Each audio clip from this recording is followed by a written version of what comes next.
The National Guard deployment in D.C. didn't seem to be related to crime prevention.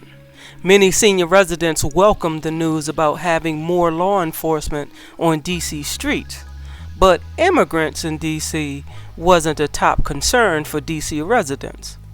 Seniors were waiting and begging for more law enforcement east of the river in southeast and northeast D.C. Crime involving teenagers is more of a significant concern for seniors, who view teenagers as disruptive due to the boredom and a lack of employment. Some teens have found it entertaining to take things that are not theirs or just destroy something to occupy their time. Now that the kids are back in school, they have something to occupy their time. But what about those that don't go to school? Senior residents were looking for relief from the extra law enforcement in D.C. from the federal takeover. Many people reported seeing DEA, FBI, and ICE agents drive through the neighborhood but wouldn't maintain a post on any street corners, especially in the high crime areas. The target of all of these agencies were immigrants. The DC crime statistics were analyzed by CBS News during the National Guard's deployment. The first 3 weeks of the federal takeover, the crime data shows violent crime was down in DC by almost half when compared to the same 19 days a year earlier in 2024. The analysis reviewing every crime incident reported to DC's Metropolitan Police Department from August 7th through August 25th also shows violent crime is down in comparison to the 5-year average for the same dates. Beyond violent crime, reported burglaries are also down 48% and car thefts have fallen 36%. Most major crime categories in DC fell compared with the same time period in 2024. Violent crime dropped 49% from 180 to 92 incidents, while other categories such as robbery and burglary also had significant declines. CBS News also has been examining where federal troops and law enforcement were deployed in relation to crime incidents. While some news reports and experts in the field suggest the deployments may have been in lower crime areas, while CBS News analysis of the locations of reported crimes in 2025 indicate that the federal government deployed troops and other federal law enforcement agents mostly in areas with higher crime rates than the average neighborhood across the city.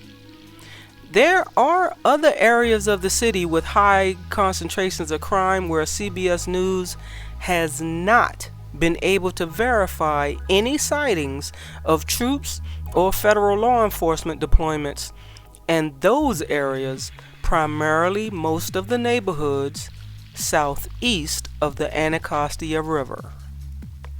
The White House has reported arrests being made in those areas, but without releasing any details about precise locations.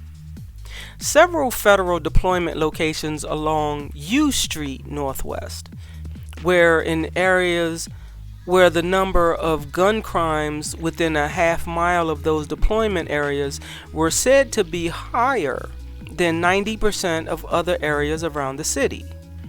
U Street is the go-to neighborhood for music and art. It's nearly overflowing with venues to catch a show, whether it's from an internationally known performer, a local go-go band, and or lots of jazz music. The Lincoln and Howard theaters serve as tributes to the historical past of U Street's art and musical scene. But beyond the music, U Street's heritage and cultural diversity exist also in the food. U Street was once home to one of the largest Ethiopian communities in the country and has a significant Caribbean population. There's also a growing Latino community among other immigrant groups. U Street is home to a lot of young people because of nearby public schools and colleges, including Howard University just blocks away. Brianne Nadeau is a DC council member for Ward 1, and she represented a community with a heavy presence of federal agents. She said they're scaring people away. Some businesses aren't even opening. Either they don't have staff coming or they're concerned about opening for their customers. We have daycares that are afraid to take the kids out to the park because they're afraid their staff will be picked up by ICE. I mean, it's very quiet, and not just because it's summer. But Leroy Thorpe, who leads a neighborhood crime watch program in DC's Shaw neighborhood, has applauded the National Guard deployment.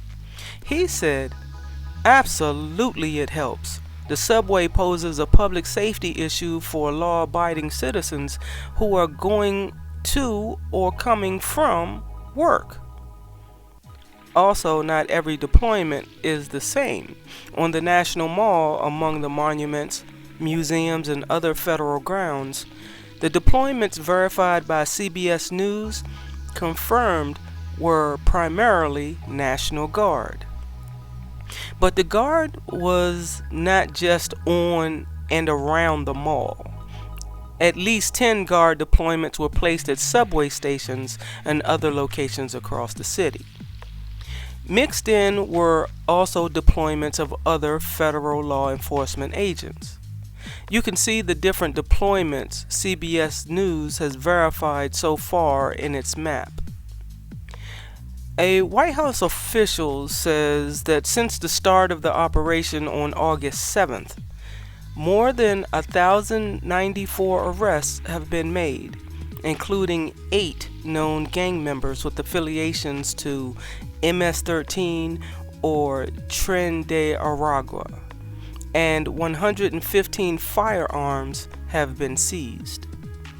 On the night of August 25th, there were a total of 87 arrests, 39 of which were undocumented immigrants with prior arrests with charges ranging from simple assault to felony robbery, according to the official.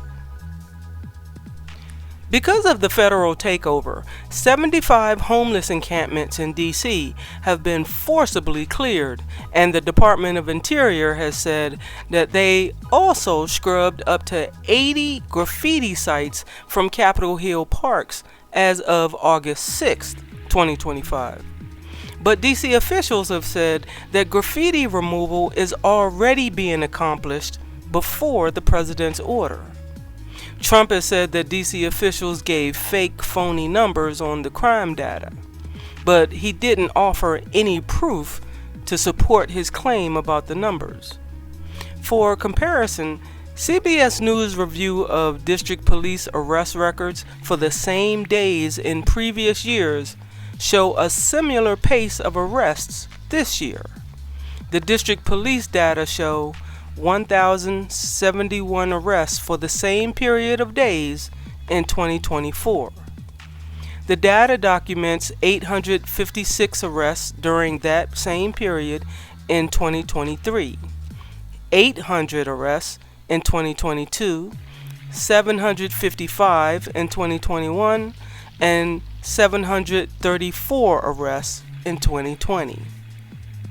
In addition to the more than 900 members of the D.C. National Guard who were deployed across D.C., 6 Republican governors from West Virginia, South Carolina, Ohio, Mississippi, Louisiana, and Tennessee have combined sent 1,300 additional National Guard from their states to D.C.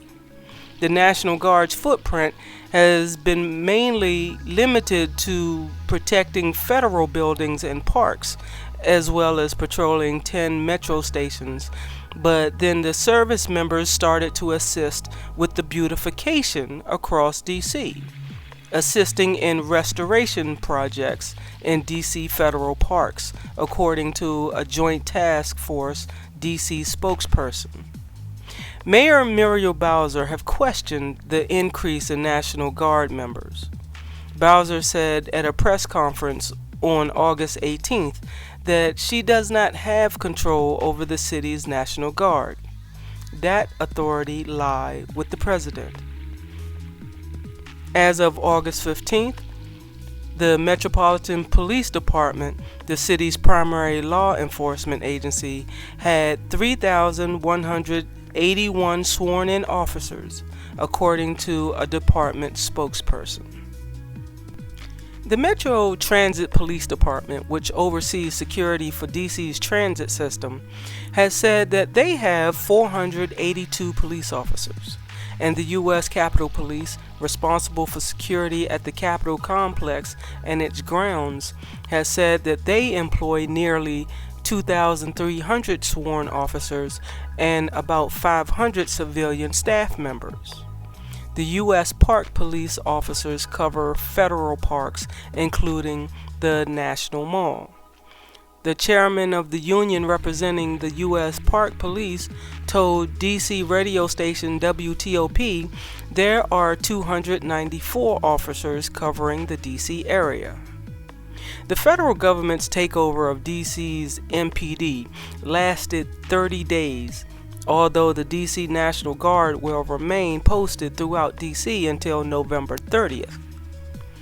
DC Attorney General Brian Schwab sued the Trump administration over the deployment of the National Guard in DC, saying the president has run roughshod over a fundamental tenet of American democracy, that the military should not be involved in domestic law enforcement.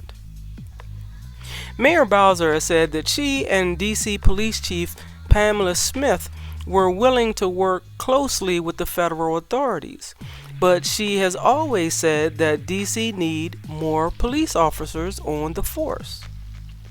Mayor Bowser has listed bullet points about what was and what was not effective in the federal takeover of DC.